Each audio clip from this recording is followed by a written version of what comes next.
Bonus Liber, Audiolibros, presenta Anábasis o la expedición de los 10.000 de Jenofonte de Atenas. Libro tercero. Se ha referido en los libros precedentes lo que hicieron los griegos en su expedición con Ciro hasta la batalla y lo ocurrido después de muerto Ciro, cuando los griegos, hechas treguas, se retiraban acompañados por Tisafernes. 1. Presos los generales y muertos los capitanes y soldados que les acompañaban, los griegos se hallaban en gran apuro, considerando que estaban a las puertas del rey, y que por todas partes les rodeaba multitud de pueblos y ciudades enemigos. Nadie les proporcionaría víveres para comprar. Se hallaban separados de Grecia por no menos de 10.000 estadios, y no contaban con un guía para el camino. Ríos infranqueables les estorbaban el paso hacia la patria. Y los bárbaros que subieron con Ciro les habían traicionado. Se hallaban solos, sin un jinete que les ayudase. De suerte que, si vencían, era seguro que no podrían matar a nadie, y si eran vencidos perecerían hasta el último. Considerando todo esto y dominados por el desaliento, pocos de ellos probaron la comida por la tarde, pocos encendieron fuego, y por la noche no acudieron al servicio del campamento. Cada uno se acostó donde se encontraba. Y no podían dormir con la congoja y tristeza de su patria, de sus padres, de sus mujeres, de sus hijos, a los cuales pensaban que no volverían a ver. En tal estado de ánimo estaban descansando. Había en el ejército un cierto Jenofonte, de Atenas, que no iba como general, ni como capitán, ni como soldado. Próxeno, que era viejo amigo suyo, le había invitado a que abandonase su patria, prometiéndole, si venía, que le procuraría la amistad de Ciro, la cual para él mismo tenía más importancia que la patria. Jenofonte, leída la carta, consultó a Sócrates, de Atenas, sobre este viaje. Y Sócrates, temiendo se atrajese Jenofonte la enemiga de sus conciudadanos si entraba en amistad con Ciro, que parecía haber ayudado con todas sus fuerzas a los lacedemonios contra Atenas, le aconsejó fuese a Delfos y pidiese consejo al dios acerca del viaje. Jenofonte fue, en efecto, y preguntó a Apolo cuál era el dios a quien debía sacrificar, y ofrecer sus oraciones para con la mayor felicidad hacer el viaje que pensaba, y volver sano y salvo después de un resultado favorable. Y Apolo le respondió indicándole los dioses a que debía sacrificar. Vuelto a Atenas, refirió el oráculo a Sócrates, y éste al oírlo, le reprendió por no haber preguntado primero si le convenía marchar o quedarse, sino que, ya decidido el viaje, solo preguntó sobre la mejor manera de hacerlo. Ahora bien, ya que has hecho esta pregunta, dijo, es preciso cumplir lo que el dios ha mandado. Y Jenofonte, después de sacrificar a los dioses que le había indicado Apolo, se embarcó, y en Sardes halló a Próxeno y a Ciro, que de un momento a otro iban a emprender la marcha hacia el interior del imperio. Presentado a Ciro, éste, compartiendo los deseos de Próxeno, le instó a que se quedase, diciéndole que no bien terminara la campaña le dejaría marchar. Según se decía, la expedición era contra los pisidas. Se incorporó, pues, Jenofonte a la expedición, engañado sobre su objeto, aunque no por Próxeno, el cual no sabía que iba encaminada contra el rey, así como tampoco ninguno de los griegos, fuera de Clearco. Pero cuando llegaron a la Cilicia todos vieron claramente que se les llevaba contra el rey. Entonces, aunque temerosos del camino que debían recorrer y contra su voluntad, la mayor parte siguió por respeto a Ciro y a ellos mismos entre sí. Y como uno de tantos marchó también Jenofonte. En la apurada situación presente estaba, como los demás, triste y desvelado. Pero durante un breve espacio en que pudo dormirse tuvo un sueño, le pareció oír truenos y que un rayo caía en la casa de su padre y la incendiaba toda. Se despertó lleno de miedo inmediatamente, y, por una parte, interpretó el sueño como favorable porque, hallándose en peligros y trabajos, le había parecido ver una gran luz de Zeus, pero, por otra, considerando que el sueño parecía enviado por Zeus rey y el fuego brillar en torno suyo, temía que no fuese posible salir de los estados del rey por impedírselo diversos obstáculos por todas partes. ¿Qué significación puede atribuirse a este sueño? Es cosa que los acontecimientos después de él sobrevenidos permiten juzgar. He aquí, en efecto, lo que sucedió. Apenas despierto Jenofonte, acudieron a su mente estas reflexiones: ¿por qué permanezco acostado? La noche avanza, y lo más probable es que apenas raye el día se presenten los enemigos. ¿Y si caemos en manos del rey, quién podrá impedir que perezcamos entre ultrajes, y después de haber sufrido los suplicios más terribles? Nadie piensa en defenderse, nadie busca los medios para rechazar al enemigo, permanecemos acostados como si el ocio nos fuese permitido. ¿Y yo, a cuál general de otra ciudad espero para que haga esto? ¿A qué edad aguardo? Ciertamente que nunca seré mayor si hoy me entrego a los enemigos. Entonces se levantó, llamó primero a los capitanes de Próxeno y, una vez reunidos, les dijo: Yo, capitanes, ni puedo dormir, como creo que tampoco vosotros, ni continuar acostado viendo en qué situación nos encontramos. Bien claro se ve que los enemigos no se declararon en guerra abierta contra nosotros hasta considerarse suficientemente preparados, en cambio, ninguno de nosotros se preocupa de cómo podremos sostener mejor la lucha. Considerémoslo bien, ¿qué será de nosotros si cedemos y venimos a quedar a merced del rey? Hemos visto cómo a su hermano de padre y madre le hizo crucificar, ya muerto, después de cortarle la cabeza y la mano. ¿Qué tormentos, pues, nos reservará para nosotros, que no contamos con nadie que nos defienda, y que hemos venido contra él para convertirlo de rey en esclavo? ¿No es evidente que procurará por todos los medios infligirnos los más atroces castigos para inspirar miedo a todos los demás hombres de tomar las armas contra él? Es pues necesario hacer todo lo posible para no quedar a merced suya. Yo, mientras las treguas fueron firmes, no podía menos de sentir compasión de vosotros, en tanto que consideraba como muy ventajosa la situación del rey y de los suyos. Veía, en efecto, la amplitud, la calidad de las tierras que dominaban, la abundancia de los víveres, el número de servidores, la cantidad de ganado, de oro, de vestiduras. Y cuando advertía la situación de nuestros soldados, que carecíamos de todo como no fuese comprado, y bien sabía que pocos disponían de recursos para ello, que los juramentos prestados nos impedían procurarnos el alimento como no fuese por compra, cuando pensaba, digo, en todo esto, muchas veces me ocurrió tener más miedo de las treguas que ahora de la guerra. Puesto que ellos han roto las treguas, me parece que esto nos libera también de su insolencia y de nuestras sospechas. Ahí están, pues, ahora en medio todas esas cosas buenas para aquellos de nosotros que sean los más bravos, los dioses presiden el certamen, y de fijo no dejarán de estar a nuestro lado. Nuestros enemigos han violado los juramentos que hicieron ante ellos, en cambio, nosotros, teniendo a nuestra vista muchas cosas buenas, nos apartamos de tomarlas por respeto a los juramentos de los dioses, podemos, pues, me parece, marchar al combate con mucha más confianza que los bárbaros. Además, tenemos los cuerpos mucho más hechos que ellos a soportar el frío, el calor y los trabajos, y, con la ayuda de los dioses, almas también mejor templadas. Sí, como anteriormente, los dioses nos conceden la victoria, los soldados enemigos serán más accesibles que nosotros a la muerte y a las heridas. Pero ¿acaso haya también otros que tengan este mismo pensamiento? Por los dioses, no esperamos que otros vengan a invitarnos a estos hechos gloriosos, seamos nosotros los primeros en empujar a los demás por la senda del valor. Mostraos los más valientes de los capitanes, más dignos de ser generales que los generales mismos. Yo, por mi parte, si vosotros queréis lanzaros a la empresa, estoy dispuesto a seguiros, y si disponéis que yo os conduzca, no me excusaré pretextando mi edad, pues pienso tener la fuerza suficiente para defenderme de los peligros que me amenacen. Así habló Jenofonte. Los capitanes, después de haberle oído, le invitaron a que los condujera, excepto un cierto Apolonides, que hablaba con acento beocio. Este individuo dijo que era bien tonto quien hablase de poder encontrar la salvación de otro modo que consiguiendo un arreglo con el rey. Y al mismo tiempo comenzó a enumerar las dificultades, pero Jenofonte, interrumpiéndole, dijo: Buen hombre, me parece que tú no te das cuenta de las cosas aunque las hayas visto, ni te acuerdas de ellas aunque las hayas escuchado.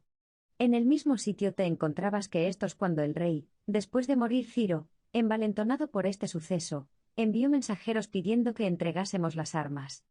Y cuando nosotros, lejos de entregarlas, marchamos armados y acampamos junto a su ejército, ¿qué nos hizo enviando diputados, pidiendo treguas y ofreciendo víveres hasta que las treguas se concertaron?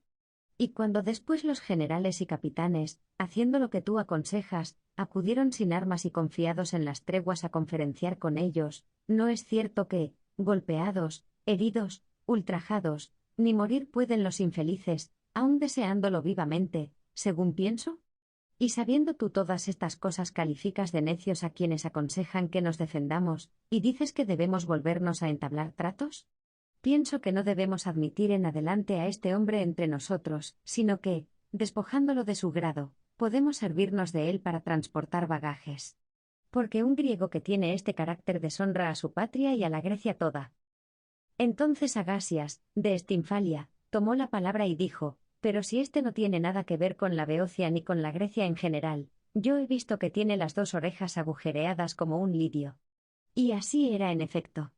Lo arrojaron, pues, de entre ellos. Los demás se dispersaron por todo el campamento, y allí donde había quedado el general llamaban al general, donde éste había desaparecido, a su lugarteniente, y donde quedaba el capitán, al capitán. Una vez reunidos todos, se sentaron frente a las armas, en número de unos 100 entre generales y capitanes.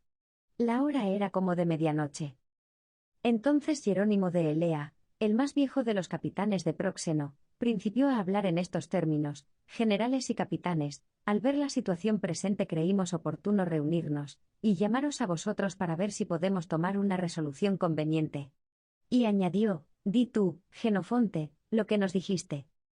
A esto repuso Jenofonte: todos sabemos que el rey y Tisafernes se han apoderado de cuantos pudieron de nosotros, y que su propósito es hacer la mismo con todos los demás para, si es posible, darles muerte. Creo, pues, que debemos hacer cuanto esté en nosotros para que, por el contrario, sean ellos quienes caigan en las nuestras. Considerad, además, que vosotros todos, cuantos estáis aquí reunidos, tenéis en vuestras manos una oportunidad magnífica. Todos estos soldados tienen fijos los ojos en vosotros, si os ven desalentados, todos se conducirán como unos cobardes, pero si os mostráis dispuestos a marchar contra los enemigos, y les exhortáis a que hagan lo mismo, estad seguros de que os seguirán y procurarán imitaros. Justo es también, seguramente, que os diferenciéis en algo de ellos: vosotros sois generales, comandantes y capitanes, y en tiempo de paz teníais más riquezas y honores que ellos. Ahora, pues, que estamos en guerra, preciso es que os tengáis por más bravos que la multitud, y que, llegado el caso, seáis los primeros lo mismo en el consejo que en los actos. Creo ante todo que haríais un gran bien al ejército, si procuraseis cuanto antes nombrar generales y capitanes en lugar de los muertos. Sin jefes nada bueno puede resultar en ningún asunto, y muy particularmente en la guerra. La disciplina es el mejor medio de salvarse, la indisciplina ha sido la perdición de muchos.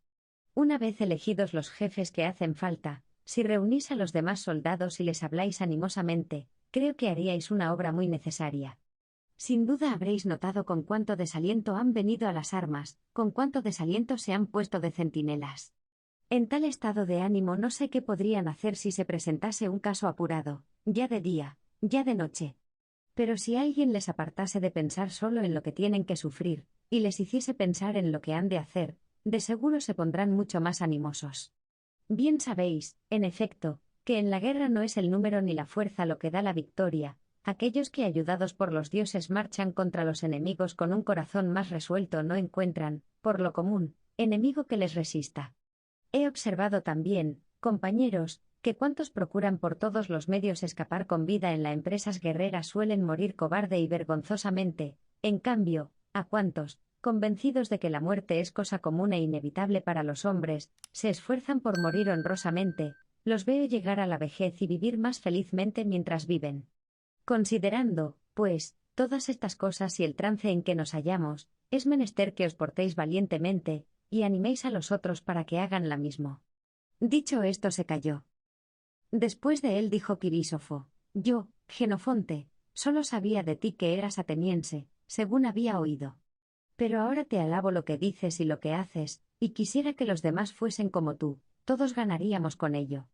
Y ahora, dijo, no perdamos tiempo, separémonos, y aquellos de vosotros que necesiten jefes elíjanlos. Hecho esto, venid al medio del campamento y traed a los elegidos, después llamaremos allí a los demás soldados, que venga también con nosotros, añadió Tolmides el heraldo. Y diciendo esto se levantó para sin pérdida de tiempo hacer lo que se debía. Enseguida fueron elegidos jefes, en lugar de Clearco, Timasión, de Dardania, en lugar de Sócrates, Janticles de Aquea, en lugar de Agias, Cleanor, de Orcómeno, en lugar de Menón, Filesio, de Acaya, y en lugar de Próxeno, Jenofonte, de Atenas. 2. Terminada la elección, cuando ya comenzaba a rayar el día, los jefes fueron al centro del campamento y acordaron convocar a los soldados, poniendo centinelas en las avanzadas. Reunidos los demás soldados, se levantó primero Quirísofo, de Lacedemonia, y habló de este modo: soldados, no puede desconocerse que nuestra situación es difícil.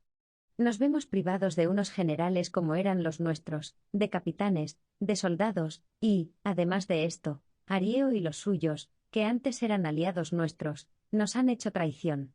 Pero, con todo, es preciso salir de este apuro como hombres valientes y no abandonarse al desaliento. Es preciso buscar la manera de salvarnos, si es posible, y si no, morir valientemente, pero jamás caer vivos en manos de nuestros enemigos. Creo sufriríamos las más terribles torturas que podríamos desear a los que nos quieren mal. Después se levantó Cleanor, de Orcómeno, y dijo: ya estáis viendo, compañeros, el perjurio del rey y su impiedad, estáis viendo la perfidia de Tisafernes. Nos decía que era vecino de Grecia, que tenía el más vivo interés en salvarnos, y después de habernos prestado juramento sobre ello, después de habernos estrechado las manos, nos ha engañado cogiendo a los generales. Sin respetar siquiera a Zeus hospitalario, y hasta sin tener en cuenta que Clearcos se había sentado a su mesa, lo engañó como a los demás y los hizo perecer a todos.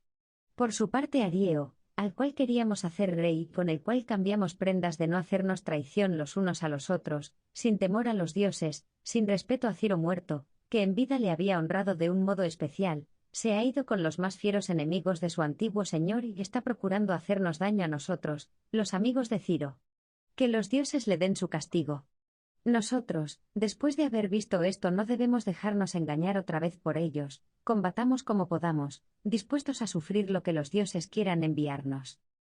Entonces se levantó Jenofonte, vestido de punta en blanco con sus mejores arreos de guerra, pues pensaba que, si los dioses concedían la victoria, las galas sentaban bien al vencedor, y si había de morir, justo era que quien se sentía digno de llevarlas fuese con ellas al encuentro de la muerte.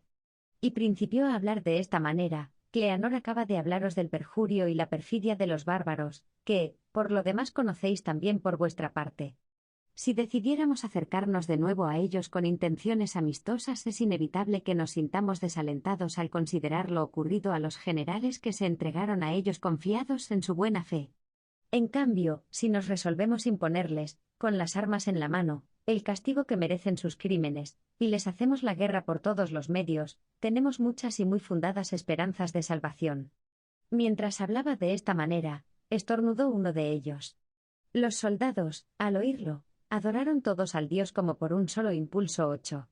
Y Jenofonte dijo: compañeros, puesto que cuando hablábamos de salvación se ha presentado un presagio de Zeus Salvador, me parece que debemos hacer voto a este dios de ofrecerle sacrificios en acción de gracias por nuestra salvación, no bien lleguemos a país amigo, y al mismo tiempo hacer también voto a los demás dioses de que les ofrecemos sacrificios en la medida de nuestras fuerzas. Quien esté conforme con esto, que levante la mano. Todos se levantaron. Enseguida hicieron el voto y cantaron el peán. Una vez arreglado lo que correspondía al culto de los dioses, siguió hablando de este modo. Estaba diciendo que tenemos muchas y muy fundadas esperanzas de salvación. En primer lugar, nosotros hemos permanecido fieles a los juramentos hechos a los dioses, mientras que nuestros enemigos son unos perjuros, pues han violado los juramentos y las treguas. Y si esto es así, lo más probable es que los dioses se muestren contrarios a los enemigos y favorables a nuestras armas. Ellos pueden rápidamente humillar a los poderosos y, cuando quieren, salvar con facilidad a los pequeños por muy grande que sea el apuro en que se encuentren. Os recordaré, además, los peligros que corrieron nuestros antepasados para que veáis cómo os corresponde ser valientes y cómo los valientes logran, con la ayuda de los dioses, salvarse de los mayores peligros. Cuando los persas y todos sus aliados marcharon con un ejército formidable para destruir a Atenas, los atenienses osaron resistirles y los vencieron. Y habiendo hecho voto a Artemis de sacrificarle tantas cabras como enemigos matasen, no pudieron reunirlas en este número y acordaron sacrificarle 500 todos los años, como aún continúan haciéndolo. Más tarde, cuando Jerjes, reuniendo un ejército innumerable, marchó contra Grecia, también vencieron nuestros antepasados a los de nuestros enemigos, lo mismo por tierra que por mar. Los trofeos recuerdan a la vista estos hechos, pero su mayor testimonio es la libertad de las ciudades en las cuales habéis nacido y os habéis criado. En efecto, no reverenciáis como Señor a ningún hombre, sino tan solo a los dioses. Tales son vuestros antepasados. No diré yo, ciertamente, que vosotros les hagáis avergonzarse. Aún no hace muchos días formados ante los descendientes de aquellos, los vencíais con ayuda de los dioses, a pesar de ser muchísimo más numerosos que vosotros. Y entonces mostrasteis vuestro valor cuando se trataba de que reinase Ciro. Ahora que la lucha tiene por objeto vuestra salvación propia, muy justo es que os mostréis más bravos y animosos. Pero, además, ahora debéis sentiros más audaces frente a los enemigos. Entonces no habíais aún experimentado quiénes eran y, a pesar de ver ante vosotros una multitud inmensa, osasteis con vuestra nativa bravura marchar contra ellos.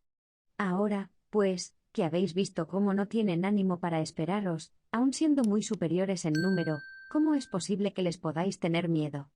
No consideréis desventaja el que las tropas de Ciro, antes de vuestra parte, se hayan pasado al enemigo. Son todavía más cobardes que los vencidos por vosotros, pues huyeron al campo de estos abandonándonos a nosotros. Y a quienes están dispuestos a iniciar la fuga es mucho mejor tenerlos enfrente como enemigos que a nuestro lado. Y si alguno de vosotros está desalentado porque no disponemos de caballería y los enemigos la tienen numerosa, considerad que 10.000 jinetes no son nada más que 10.000 hombres. Nadie murió jamás en una batalla a consecuencia de los mordiscos o de las coces de un caballo, son los hombres quienes deciden la suerte de las batallas. ¿Y puede negarse que nosotros marchamos sobre un vehículo mucho más seguro que los jinetes? Ellos van suspendidos sobre sus caballos, temerosos no solo de nuestros ataques, sino también de caerse. Nosotros, en cambio, que marchamos por tierra, golpearemos con mucha más fuerza si alguno se acerca, daremos con más facilidad en el blanco que queremos. Solo en una cosa nos llevan ventaja los jinetes, pueden huir con más seguridad que nosotros. ¿Acaso también tenéis confianza en el resultado de los combates, pero estáis disgustados porque en adelante Tisafernes no nos servirá de guía ni el rey nos proporcionará mercado? Mas examinadlo bien, es preferible llevar de guía a Tisafernes, cuyas maquinaciones vemos, que no a hombres cogidos por nosotros, a los cuales ordenaremos que nos guíen haciéndoles ver que si nos engañan se exponen a perder la vida. Y en cuanto a los víveres, es preferible comprarlos en el mercado que nuestros enemigos nos proporcionasen, gastando en pequeñas cantidades mucho dinero, que ya no tenemos, a cogerlos, si somos los más fuertes, no usando de otra medida que la necesidad de cada uno. Reconoceréis, tal vez, que esto es preferible, pero pensáis que los ríos son obstáculo infranqueable, y que hemos sido engañados grandemente al pasarlos, pero considerad si los bárbaros han podido cometer tal disparate. Todos los ríos, aunque fuesen invadeables lejos de las fuentes, se pueden pasar aún sin mojarse la rodilla cuando se aproxima uno a su origen. Pero aunque ni podamos pasar los ríos ni tengamos ningún guía, no por eso debemos desanimarnos. Sabemos que los misios, a los cuales no creemos más bravos que nosotros, habitan dentro de los estados del rey y contra la voluntad de éste, muchas ciudades prósperas y grandes, y sabemos que otro tanto ocurre con los pisidas. Nosotros mismos hemos visto que los licaones, apoderándose de los sitios fuertes que dominan las llanuras, recogen los frutos de estas tierras. Estaría casi por decir que no debemos dar la impresión de que nos volvemos a nuestro país sino hacer preparativos para quedarnos por aquí. Pues estoy seguro de que el rey daría a los misios muchos guías, muchos rehenes en prenda de conducirlos sin engaño, que les allanaría el camino aunque quisiesen retirarse en cuadrigas. Y estoy seguro también a que muy gustoso haría lo mismo con nosotros si viese que hacíamos preparativos para quedarnos. Solo temo que, una vez acostumbrados a vivir en la ociosidad, y en la abundancia y a gustar el amor de las mujeres, y doncellas de los persas y los medos, que son tan hermosas y desarrolladas, nos olvidemos como los lotófagos del camino de la patria. Me parece, pues, justo y razonable que procuremos llegar primero a Grecia, y al lado de nuestras familias para mostrar a los griegos que si pasan trabajos es porque quieren, pues podrían mandar aquí a los que viven mal en su patria y pronto los verían ricos.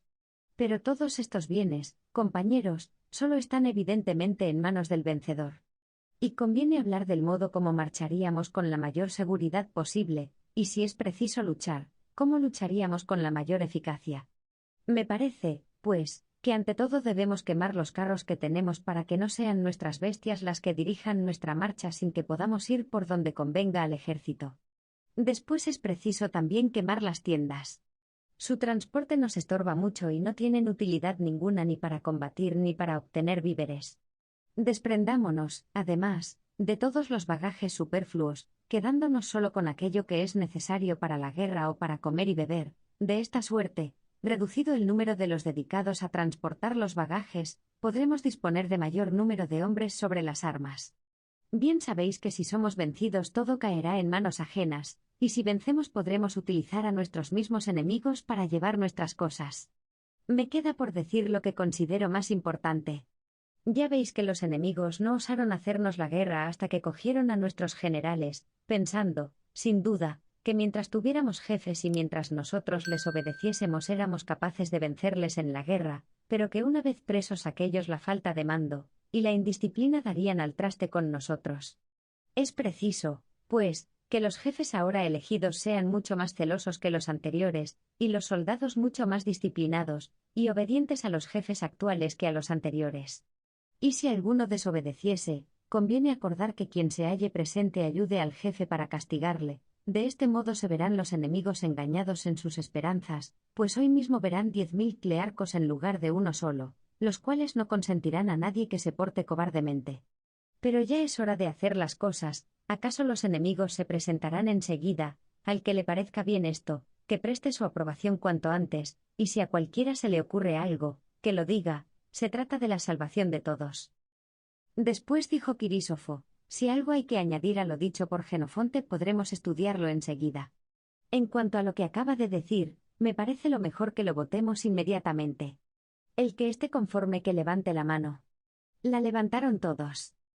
Y Jenofonte, alzándose de nuevo, dijo, escuchad, compañeros, lo que también me parece necesario. Es evidente que debemos marchar a donde podamos conseguir vituallas. Oigo decir que hay unas aldeas ricas que no distan más de 20 estadios. No me extrañaría que los enemigos, como los perros cobardes que persiguen, y muerden si pueden a los transeúntes y huyen cuando éstos les persiguen, que los enemigos, repito, nos fuesen siguiendo en nuestra retirada. Por ese acaso sea lo más seguro formar un cuadrado con los hoplitas, a fin de que en medio de él puedan ir con más seguridad los bagajes y la multitud que nos acompaña.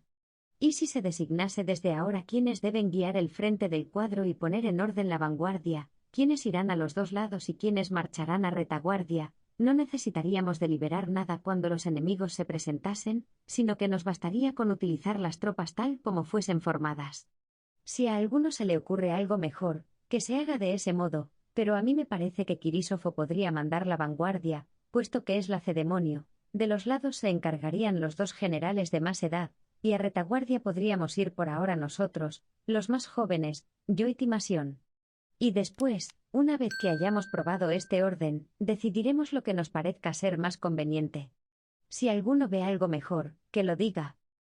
Como nadie hablase, dijo, el que esté conforme que levante la mano. Se acordó lo propuesto. Ahora, pues, dijo, separémonos y pongamos en obra lo acordado.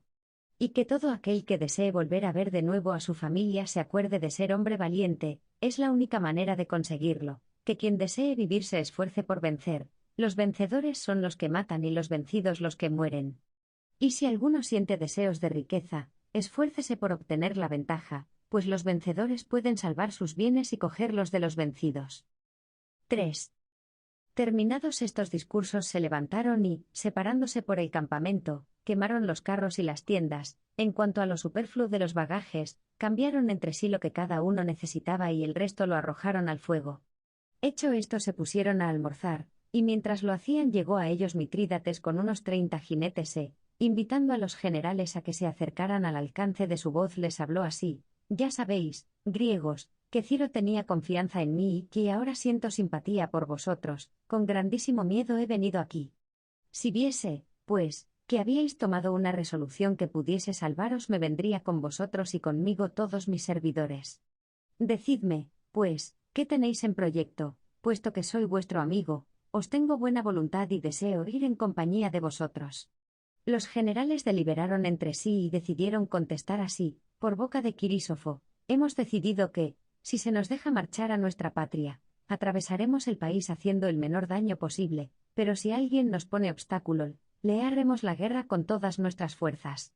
Entonces Mitrídates intentó mostrar que era imposible salvarse contra la voluntad del rey. Esto puso de manifiesto que le habían enviado bajo cuerda, y hasta le acompañaba uno de los familiares de Tisafernes para mayor seguridad.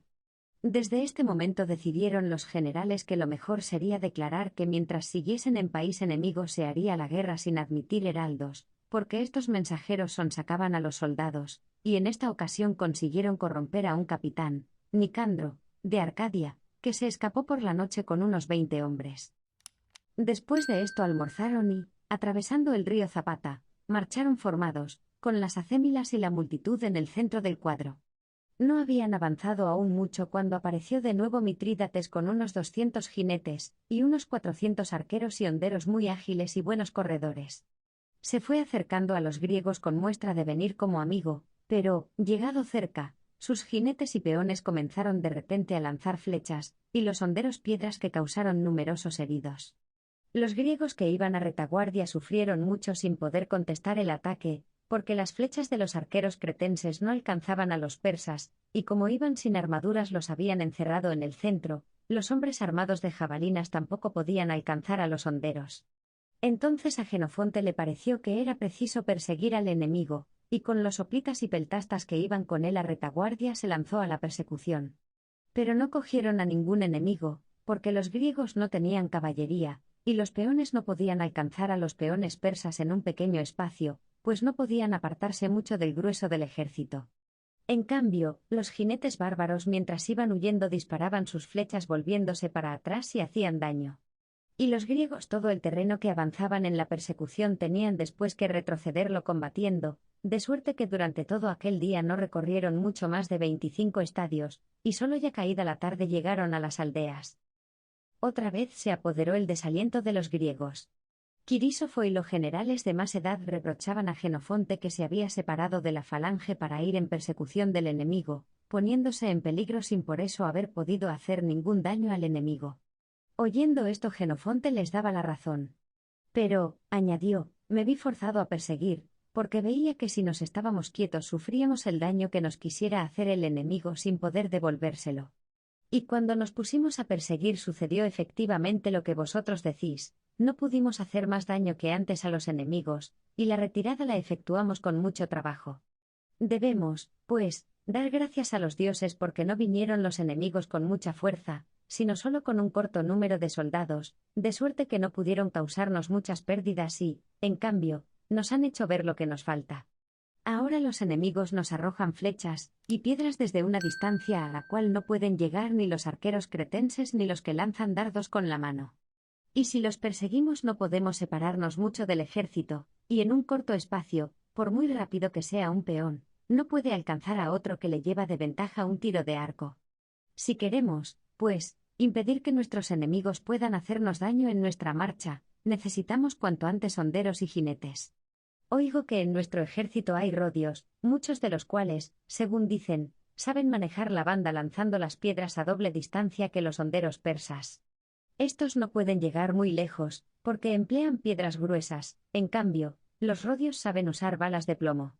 Si nos informásemos, pues, de quiénes entre ellos tienen hondas y se las pagásemos, si diésemos también dinero al que quisiera tejer otras, y buscásemos alguna otra exención para quien se prestase a manejarlas frente al enemigo, ¿acaso se presentarían honderos a propósito para este servicio?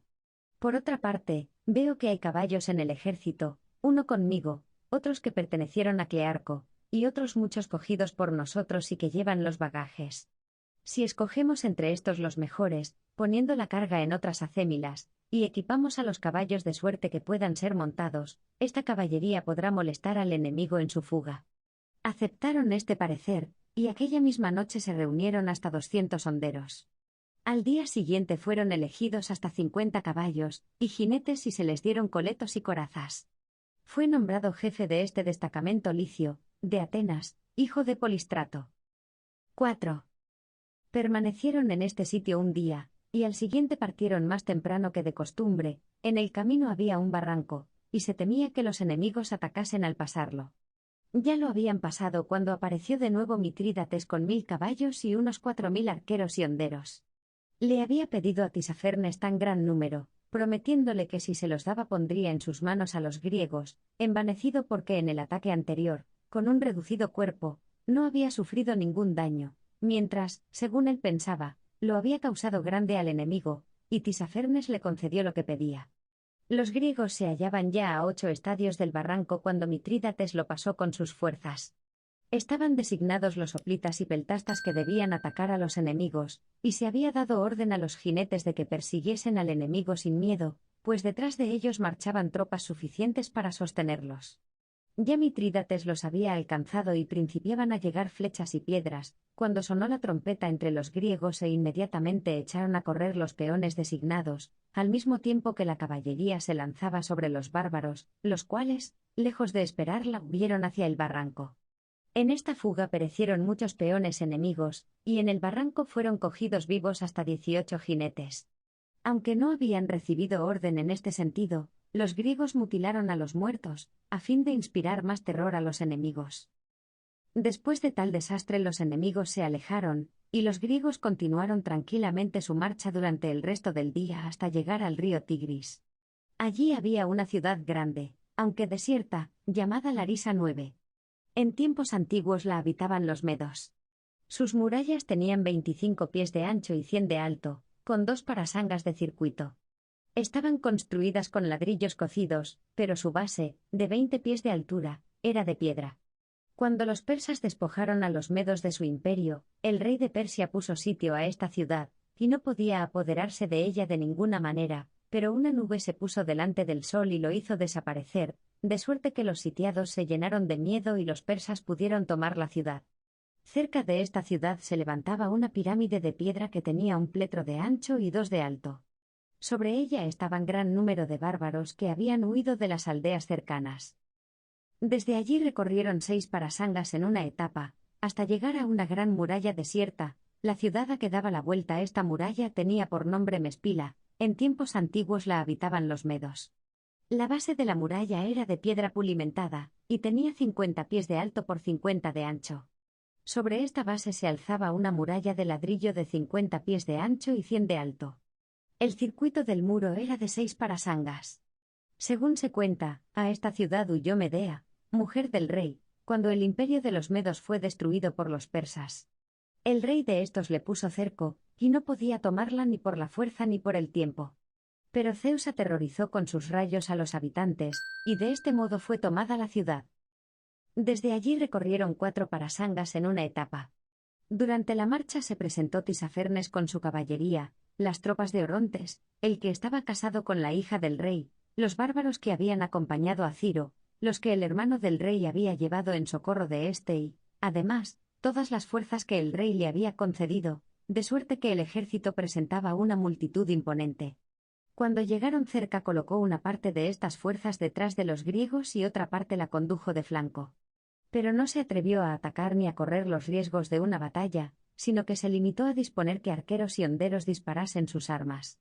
Mas cuando los rodios, diseminados por las filas, se pusieron a manejar sus hondas, y los arqueros sus arcos sin que ninguno dejase de hacer blanco, pues no era tampoco fácil aunque se lo hubieran propuesto, Tisafernes se apresuró a ponerse fuera del alcance, y enseguida se retiraron también las demás fuerzas enemigas. El resto del día continuaron los griegos su marcha y los persas fueron siguiéndolos. Los bárbaros no podían hacer daño en estas escaramuzas, pues los rodios alcanzaban más lejos que los arqueros y honderos enemigos.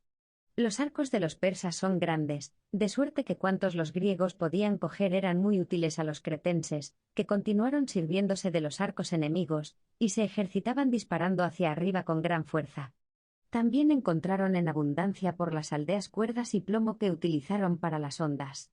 Este día, cuando los griegos, llegados a unas aldeas, acamparon en ellas, los bárbaros se fueron después de haber llevado la peor parte en estas escaramuzas. El día siguiente los griegos permanecieron en las aldeas y se aprovisionaron, pues había en ellas mucho trigo. Al otro día se pusieron en marcha a través de la llanura, y Tisafernes los siguió, tirándoles de lejos. Entonces reconocieron los griegos que la formación en cuadro no es conveniente cuando los enemigos van siguiendo.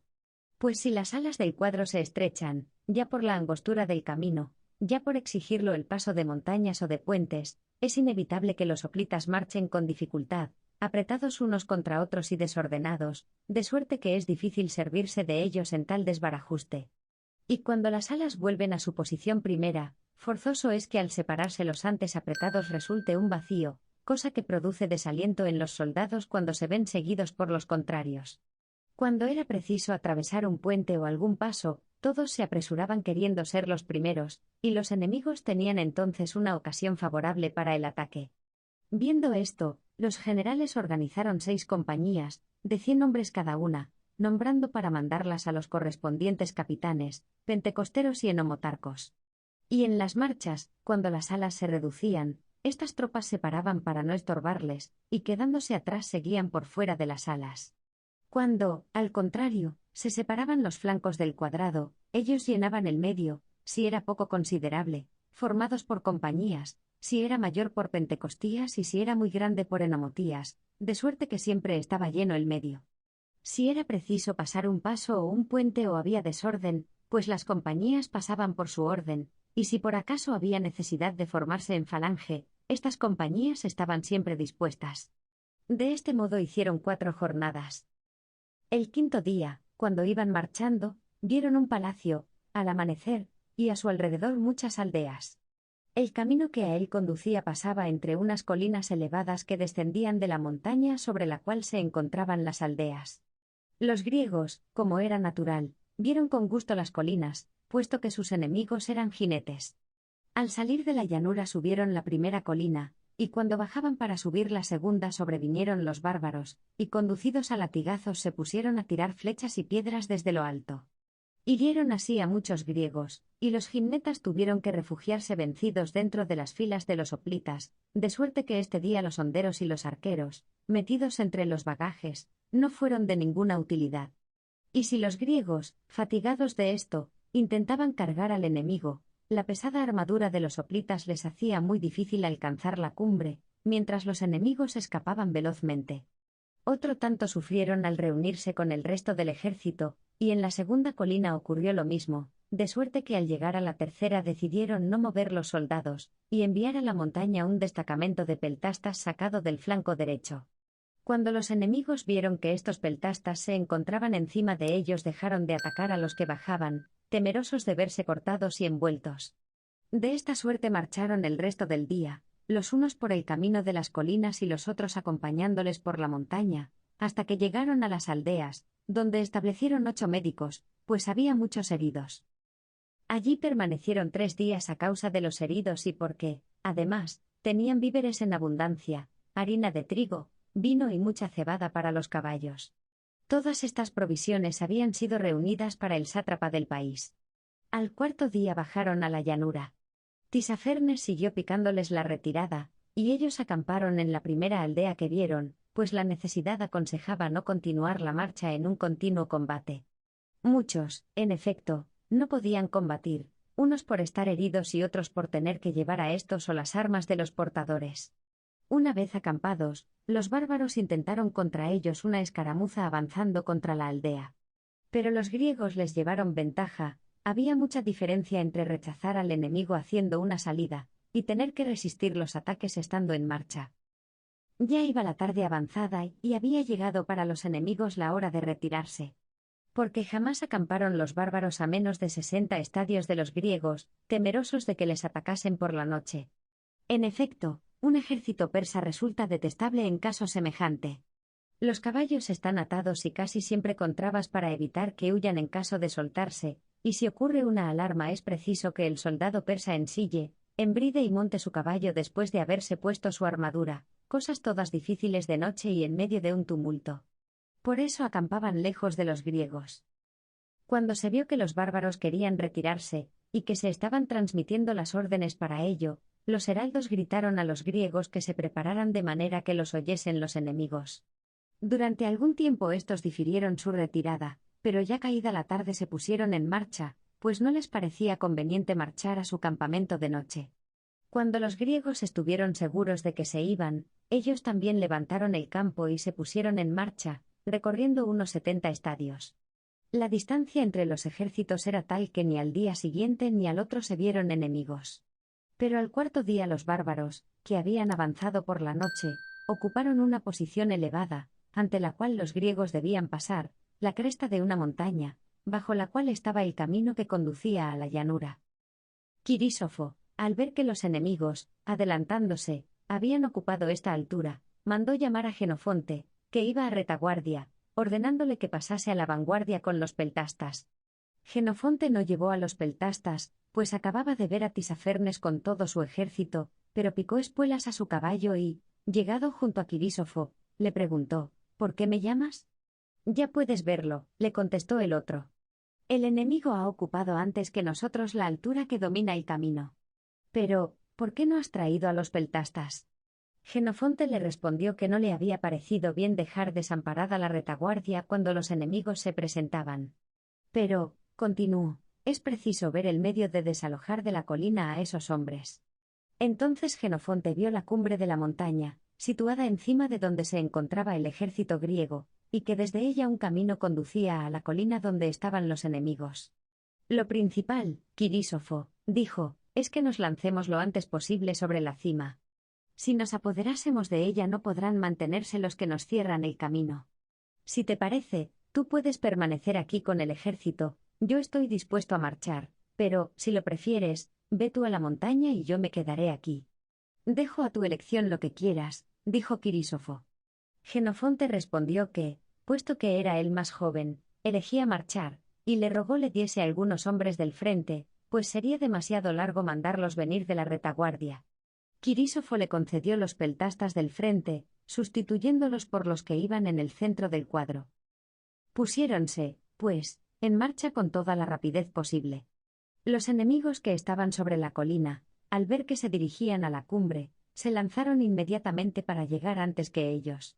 Entonces se levantó un gran griterío entre el ejército griego, animando a sus compañeros, mientras que los soldados de Tisafernes no gritaban menos animando a los suyos. Jenofonte, galopando al lado de su tropa, la animaba: «Soldado», decía, «considerad que estáis ahora luchando por la Grecia, por vuestros hijos y por vuestras mujeres, y que con un pequeño esfuerzo marcharemos en lo sucesivo sin combate». Entonces, un tal Soteridas, de Sición, le dijo: «Jenofonte, no estamos en las mismas condiciones. Tú vas a caballo, en cambio, yo marcho difícilmente con mi escudo encima». Al oír esto, Jenofonte saltó del caballo, echó al soldado fuera de las filas, y quitándole el escudo se puso a marchar con la mayor rapidez posible, y como llevaba encima la armadura de jinete iba aplastado con el peso. A los de adelante les exhortaba que avanzasen, y a los de atrás que se uniesen a los otros mientras él los seguía con trabajo. Los demás soldados golpearon a Soteridas, le arrojaron piedras y le insultaron hasta obligarle a coger su escudo y marchar. Jenofonte subió entonces a su caballo, y siguió en él mientras el camino lo permitió. Después, apeándose del caballo, continuó a pie a toda prisa. Por fin, llegaron a la cima antes que los enemigos. 5. Entonces los bárbaros dieron la vuelta y huyeron, cada cual por donde pudo, mientras los griegos quedaban dueños de la cima. Tisafernes y Arieo cambiaron también de dirección y se fueron por otro camino. Por su parte, Quirísofo bajó con sus tropas a la llanura, y acampó en una aldea muy abundante en toda clase de cosas. Había también otras aldeas muy ricas en esta llanura al lado del río Tigris. Ya por la tarde se presentaron repentinamente en la llanura los enemigos, y pasaron a cuchillo a algunos de los griegos que se habían dispersado saqueando. Habían cogido, en efecto, muchos rebaños que pastaban al otro lado del Tigris. Entonces Tisafernes y sus tropas intentaron poner fuego a las aldeas, y esto causó desaliento en algunos griegos, temerosos de no encontrar dónde aprovisionarse de víveres si los enemigos lo quemaban todo. Volvió Quirísofo con los suyos de rechazar al enemigo, cuando los encontró Jenofonte, que bajaba y, recorriendo a caballo las filas, les dijo: «Estáis viendo, griegos, que los enemigos reconocen por nuestra la comarca. Habían, en efecto, estipulado que nosotros no quemaríamos las tierras del rey, y ahora son ellos quienes las queman como si fuese país extraño. Pero donde quiera que dejen víveres para ellos mismos allá nos verán marchar. Me parece, Quirísofo, que debemos ir contra los incendiarios como si la tierra fuese nuestra». Y Quirísofo respondió: «No soy de ese parecer, Creo que también nosotros debemos quemar, y así terminarán antes. Llegados a las tiendas, mientras los demás se ocupaban en buscar víveres, los generales y capitanes se reunieron. El apuro en que se hallaban era grande, por un lado tenían elevadas montañas, y por el otro un río tan profundo que las picas no alcanzaban el fondo al intentar sondearlo. En esta perplejidad se presentó a ellos un rodio y les dijo: «Yo estoy dispuesto, compañeros, a pasar 4000 hoplitas si me proporcionáis lo que necesite y me dais un talento como recompensa». Le preguntaron qué necesitaba. «Necesito», dijo, 2000 odres, veo por aquí muchas ovejas, cabras, bueyes y asnos. Si los desollamos e inflamos las pieles podremos pasar fácilmente. También tendré necesidad de las correas que llevan las acémilas. Con estas correas ataré los odres unos con otros, y suspenderé de ellos piedras que al caer al agua les servirán a manera de ancla. Después pasaré el río, tenderé una cuerda entre ambas orillas y, finalmente, cubriré los odres así dispuestos con tierra y ramaje. Ya veréis cómo no nos hundimos. Cada odre bastará para que no se hundan 2 hombres, y el ramaje y la tierra impedirán que se resbale. Los generales, al oír esto, encontraron la idea ingeniosa, pero de ejecución imposible. Al otro lado del río había gran número de jinetes enemigos que no hubiesen dejado saltar a tierra a los primeros que lo hubieran intentado. Al día siguiente retrocedieron a las aldeas que aún no habían sido quemadas, en dirección a Babilonia, y según iban avanzando prendían fuego a cuanto dejaban atrás. Al ver esto los enemigos, renunciando a todo ataque, se pusieron a contemplar lo que hacían los griegos, intrigados, al parecer, por averiguar hacia dónde se volverían y qué pensaban hacer. Entre los griegos, mientras los soldados se ocupaban en aprovisionarse de víveres, los generales volvieron a reunirse, y mandando traer a los prisioneros les interrogaron acerca del país que les rodeaba. Ellos dijeron que por el mediodía se iba a Babilonia y a Media, o sea, el país que habían cruzado, por oriente, a Susa y Ecbatana, donde, según se dice, pasa el verano el rey, que, cruzado el río, el camino conducía a Lidia y a Jonia, y por el norte y atravesando las montañas, se iba al país de los carducos. También dijeron que estos habitaban en las montañas, y eran un pueblo belicoso que no reconocía la autoridad del rey. Contaron, además, que en otro tiempo el rey había mandado contra ellos un ejército de 120.000 hombres, y que ninguno de ellos había vuelto a causa de la dificultad del terreno, pero que cuando estaban en paz con el sátrapa de la llanura los habitantes de ambos países entraban en relaciones. Al oír esto, los generales mandaron poner aparte a los prisioneros que decían conocer cada una de las rutas, sin dejar traslucir por cuál de ellas pensaban decidirse. Ya solos, parecióles que era necesario penetrar en el país de los carducos, cruzando las montañas, pues les habían dicho que atravesando aquel país llegarían a Armenia, comarca vasta y rica gobernada por orontes, y que desde allí podrían ir fácilmente a donde quisieran. Con este propósito hicieron los sacrificios a fin de poder ponerse en marcha a la hora que les pareciese, pues temían que se les adelantase el enemigo y ocupase las cimas de las montañas. Dieron, pues, orden de que después de haber comido plegasen todos los bagajes y se pusieran a descansar, en espera de la primera señal que se les diese de romper la marcha. Fin del libro 3.